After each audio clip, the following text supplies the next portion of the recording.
how to switch back to personal account on Instagram. So that is what I'm going to show you guys in this super quick and easy tutorial. So let's get into it.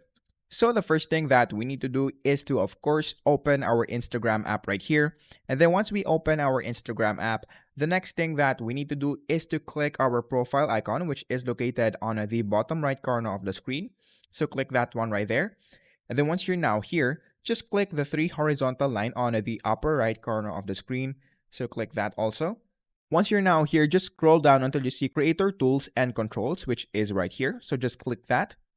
And then once you're now here, just look for Switch Account Type, which is right here. So click that one also. And then once you do that, you will now be able to see Switch to Business or Personal Account. Since we want to switch back to Personal Account, we're going to click Switch to Personal Account right here. And then after that, just click Switch to Personal Account once again. And then after that, as you can see, we now have switched back to personal account. So if we go back into this part, as you can see, we are now once again a personal account. So that is basically it. That is how easy it is. That is how to switch back to personal account on Instagram.